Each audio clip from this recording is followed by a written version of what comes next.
In this video, I'm going to be comparing the Fantasia franchise to the Peter Pan franchise. Now, I've decided that in this case, I'm not going to include Sorcerer's Apprentice as part of the Fantasia franchise because Sorcerer's Apprentice is so loosely based on Fantasia that, in my opinion, it just does not count because the Fantasia stuff in Sorcerer's Apprentice literally represents only a few minutes of screen time. Sorcerer's Apprentice just takes one single segment from Fantasia, puts that in there, and then everything else surrounding it is totally different. Nothing like Fantasia. So yes, I did include Sorcerer's Apprentice as one of the Disney live-action remakes, and there's a strong argument to be made that it shouldn't even be counted in that regard, but I've decided I'm not going to include it as part of the Fantasia franchise. I'm only going to look at the movie Fantasia and then Fantasia 2000.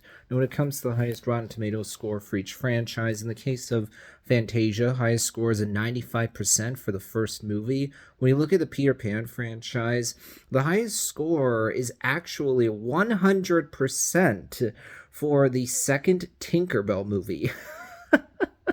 Seems kind of funny, huh? That it's one of the Tinkerbell spin-off films, not one of the actual main Peter Pan films that has the highest score. So Peter Pan actually wins this round. Then when you look at lowest score for each franchise, in the case of Fantasia, what's impressive here is that Fantasia 2000 has the lowest score, and it still has an 80%. That's still certified fresh by 5%. Still a really good, solid score.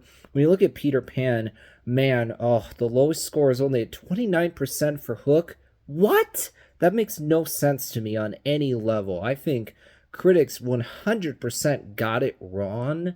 I don't get what they're seeing on any level. When I try to think through every single different angle that comes to my mind, I cannot fathom what makes Hook a bad movie at all. I mean, I think that the pacing's good. If I try to think, well, is the movie too slow or is it just rushing through stuff? I don't think that's the case. Is there any plot holes in the movie? I don't think there are any. Are there examples of characters doing something that's blatantly stupid? No, I don't think so. Are there things that feel contrived or convenient? I don't think so. Does the story work? Is it engaging? I would say that it 100% is. When it comes to a question, is there a character to root for? I would say that, okay, sure, Peter Banning isn't very likable at the beginning, but that's on purpose because we're meant to see him rediscover that sense of childhood wonder and innocence, rediscover what it means to actually be Peter Pan. So I don't really think that's a problem, especially because you can root for Jack right away at the beginning of the movie. Then when it comes to average score for each franchise, with Fantasia, you have an average score of 87. With Peter Pan, you have an average of 71. Fantasia wins here. Then when you look at a gap between lowest and highest score, with Fantasia, you only have a gap of 15. With Peter Pan, you have a gap of 71. So Fantasia wins here, meaning it's won 3 of the rounds, so it will be winning this debate regardless of my personal opinion. But let's look at it now. Which franchise do I prefer? Well, actually, in this case, I'm going to say the Peter Pan franchise. Not because I have something really against Fantasia. I think Peter Pan is the more iconic story. It's an iconic set of characters that you remember really well. I mean, Peter Pan, Tinkerbell, Wendy, Michael, John, the Lost Boys, the Indians, the Pirates, all that is really memorable, plus the location of Neverland itself. I mean, Peter Pan is one of these stories that's just become part of the popular culture. It's a story that everybody knows, everybody has heard of, and I think inherently I enjoy Peter Pan a bit more. I'm able to connect with it a bit more. because of the fundamental nature of what fantasia is, where it's not telling one single story, it's not about one single set of characters. It's basically these people just showing you all these different images, like showing you little mini movies. Means I watch the movies and I appreciate the visuals. I appreciate they're doing something different that really stands out. I respect the Fantasia movies, but inherently, they're not as easy to connect to. So, on a filmmaking level, you could argue that they're better than a lot of the Peter Pan movies, sure, but I think that Peter Pan, because of the nature of what it is, has more emotion to it, whereas of Fantasia, there's a little bit of a gap there because of just what Fantasia is. That we're just seeing all these different things. We're not going on a journey with one single character or anything like that. Going back to Hook for a second here, and I think that the visuals are good. I don't think that the movie looks dated if you watch it now. I like the journey that Peter Banning goes on, where at first we see that he's become so focused on his work that he's not being a good family man. He's not being a good dad because all Jack sees is just this stern, distant guy that puts work above his family. And we see that Captain Hook is able to exploit Jack's bitterness of Peter against him.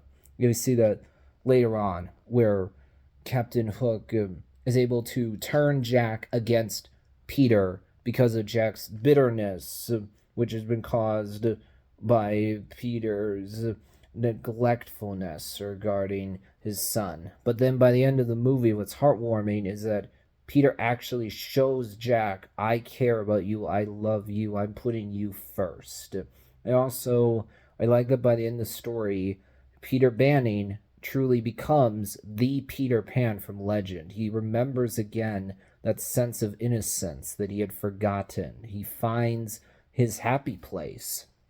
And so it's really powerful to see him step back into those shoes, especially because earlier on other characters were thinking, well, this guy isn't actually the Peter Pan. He can't possibly be. No, he's an adult that doesn't know how to have fun. But Peter proves them wrong by the end. I like also how the movie shows there's a new generation of Lost Boys that look up to Peter as a legend.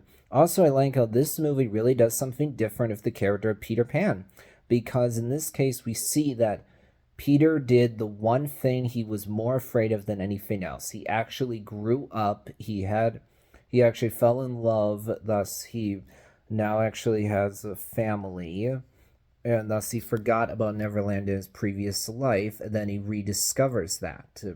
No other movie in this franchise has explored that idea before. What if Peter Pan actually grew up? And also, I like how we see Wendy grew up to become a woman that has helped other Lost Boys get back home. That's really heartwarming. So I really enjoy Hook. I can't fathom why it only has a 29%. That's way, way too low, especially because it's from Steven Spielberg. I think the 2003 live action version of Peter Pan is quite good. I like how this one actually, in comparison to the 1953 version, makes the psychological drama a bit more obvious. It explores that more than the 1953 movie did, which was more about just being a fun time, showing Peter Pan as a chivalrous hero, but not looking at is Peter missing out on anything by being the way that he is. It's not looking at the fact that there's a tragic side to Peter Pan's character if you think about it. I think that Tinkerbell movies are all really good. I mean, they're simple stories. They're not complicated. They're not, super deep. Right? They're not trying to be a drama, but I think the stories here work. They make sense, interesting. I like the characters that we spend time with. I think there's good visuals. The movies have a heartwarming feel to them where they're not at all cynical. I really appreciate that. I think Peter Pan 2, the direct-to-video sequel, is actually quite good and found a way to continue the story that makes sense, where Wendy grew up and thus actually now has a daughter, but because there's a war going on, the daughter doesn't believe in Neverland, Peter Pan, all these things, because she sees there's so much serious stuff around her. But then she actually goes to Neverland and thus believes. I mean, in a way, it's similar to what you see in other Peter Pan movies. Someone going to Neverland, actually believing in that place. But I think this one's interesting because it's looking at adult Wendy and her daughter, what they're going through. And then I think that Peter Pan and Wendy, that came out last year, is for the most part competent and fine. Yeah, I think that it does it sidelines Peter to focus on Wendy. I'm not really a fan of that, but for the most part, it's not that this movie has big problems. It's not that I think it's bad or a disaster. It's just totally middle of the road. It's not really all that memorable. Totally fine, but certainly not one of the stronger Disney live action remakes.